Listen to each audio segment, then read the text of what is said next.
Well, Ukraine is an unmitigated disaster, and it will be America's undoing unless we stop this war right now. Those are not my words. Those are the words of multiple senior military officials who have just penned a new piece in the New York Times calling for them to end this stupid, unmitigated disaster of a war. We'll get to that part of it in a second. But overnight, Vladimir Putin just launched his biggest attack of the war so far. Analysts are saying the amount, the size, the scope was by far the largest attack since the start of this war. According to multiple reports this morning that we've been piecing together from different sources, overnight and into early daylight hours, Russian aerospace forces started pounding targets in the southern part of Ukraine, specifically NATO targets. These are NATO targets because who's running this war? It's not Ukraine. It's NATO. And so they started hitting these NATO targets near Odessa. These targets are NATO staging grounds that receive cargo from Romania. Most targets are NATO weapons depots, ammunition warehouses, railroads, logistics. Ukrainian Energy Ministry admits that over 20 towns right now, as of this broadcast, and are cities without power right now. Because of these overnight and into this morning Russian airstrikes. So here is the strike that hit these areas in Odessa. These are in the dark of night, hitting these supply depots in Odessa and other parts of the country. This is in the Nikolaev area. According to reports, more than 10 NATO shipment arrivals landed at these storage facilities. This equipment would then be transferred to the armed forces of Ukraine. Ukraine would then use these weapons to continue shelling the Donbass region, which they did overnight. So this is amazing that Ukraine, even under all of this attack, hitting all of their ammunition depots and everything else, they still managed to fire on the Donbass and still target residential areas. They're sticking to it. They're sticking to their guns on this. It's unbelievable. They hit multiple civilian targets overnight, did Ukraine. Ukraine hit multiple residential areas. Apartment complexes were hit. One particularly tragic story, journalist Steve Sweeney, who's in the Donbass reporting, says that a woman who was killed during Ukraine's shelling of Donetsk's Petrovsky district yesterday has been named as Ilona Nikolaevna. She stopped on her way to work to provide emergency care to those who were just wounded in another shelling attack. As she was helping them, another rocket struck and then she died instantly. Oh, there's a name for this. Actually, that's a tactic I've read about that the United States has used in Arabic-speaking countries in their war on terrorism. What is called? So I don't know the name of it. Or something like that. Or anybody else in the chat know what this is? This is a tactic where you bomb once and then when rescue workers come in, you bomb again. You bomb again. So that's exactly what Ukraine did here. But they're doing doing it with civilians. But then NATO forces launched another shell. They killed her and wounded civilians nearby. So here is a local shop that was also shelled by Ukrainian forces just before noon, one of the busiest times of the day. One man had his legs blown off, fighting for his life at this hour. 4 others were injured. Again, these are civilians, shop owners. This is daily life, though, of course, for the residents of the Donbass who face daily shelling in this genocide. So this NATO weapons depot was hit hard overnight, destroying all of these new NATO weapons that just arrived from Romania. Take a look. And the air defense system sitting next to the airport runway was totally destroyed. So these, again, are NATO depots that were totally destroyed. Baiting, some people are saying it's called a double tap. I thought it was double tap. Grim just said double tap. Double tap. So you bomb an area. So Ukraine bombs an area. Civilians go to help. And then and then we're going to just fire them again. We're going to shoot them in and, fire them up again. That's great. That's what they do. But that's just one example. And then around 4 a.m., Putin launched a massive barrage of attacks with Caliber and possibly hypersonic missiles, according to reports. These struck countless air defense targets all over central Ukraine. These strikes were similar to what we saw about 48 hours ago, taking out a lot of air defense targets. Other reports coming in today showing Russia hit Ukrainian military behind their lines in the Kharkiv and Kherson area in the Nikolaev region. Again, according to the military reports we're getting, this is the largest attack of the war so far since the first days of the so-called special military operation.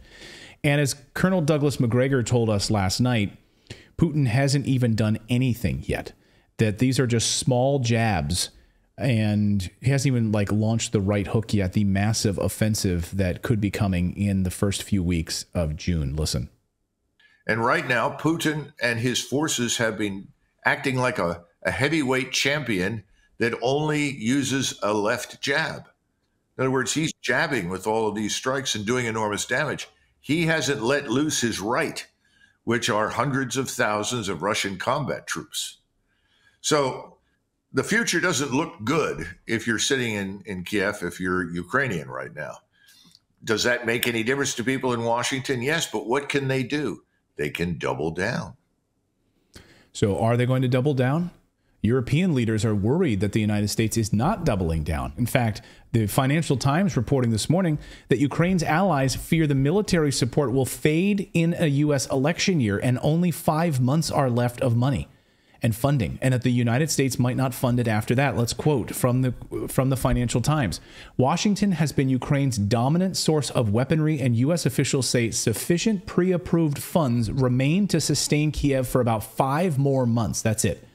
Covering a crucial counteroffensive planned for the coming weeks. I love how they keep saying that Ukraine's about to launch a counteroffensive in the coming weeks. Well, actually, just today, I saw, I think it was in the Wall Street Journal, that they're saying, well, there's a mini counteroffensive before the counteroffensive. It's like a little an aperitif prep jump. Yeah. Or a moose. Yes. And a moose boosh. Dress rehearsal.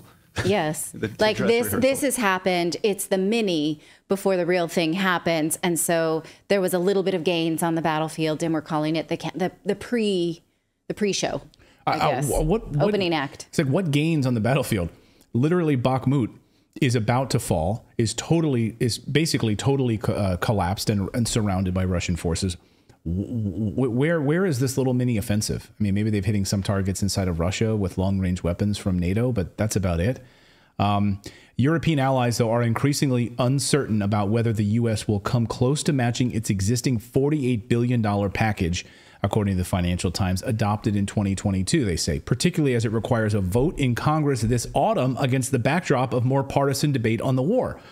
So they're basically saying they're going to try to vote on it, and there's no way.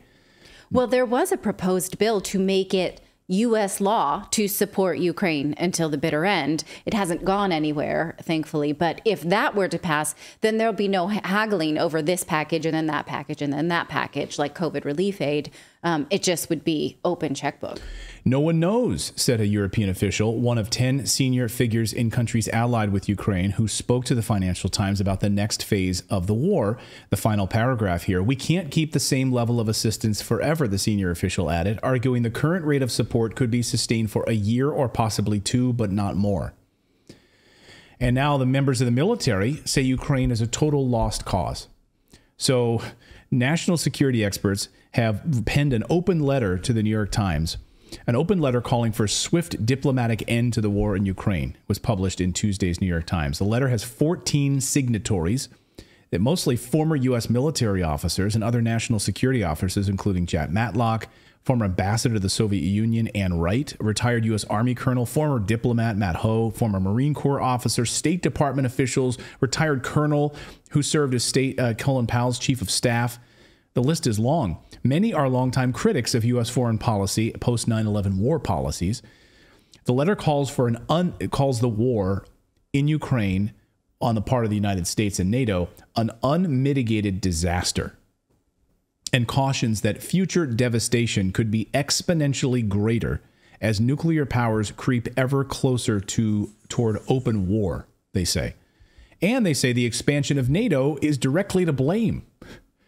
That they thought, well, expanding NATO to Putin's doorstep? What did you think was going to happen? This.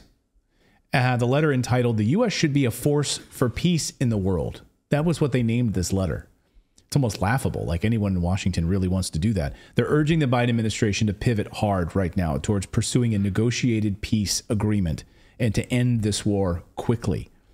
They say this reality is not entirely of our own making, yet it may well be our undoing, the letter concludes, unless we dedicate ourselves to forging a diplomatic settlement that stops the killing and diffuses tension, they say. Hallelujah. Like, we are vehemently anti-war on this show. Hopefully they'll pay attention to this letter, and maybe they'll be receptive to it. Well, I'm not holding my breath because Biden is on his way to the G7 summit in Japan, and just arrived, he's going to be meeting with other Western leaders, and surely the rhetoric about Russian sanctions will get louder over the next few days. It would be wonderful if that would happen. Yeah. But we shouldn't hold our breath for it. Thank you so much for watching this segment here at Redacted. We are live every day at 4 p.m. Eastern Time, trying to share the stories that the mainstream media will not cover. You should also come over and join our community of Redacted Rebels over at redacted.inc. That's our private locals community where we can share exclusive content that we simply cannot share here on YouTube. Come over and join the rebellion together right now by going to redacted.inc. We'll see you next time.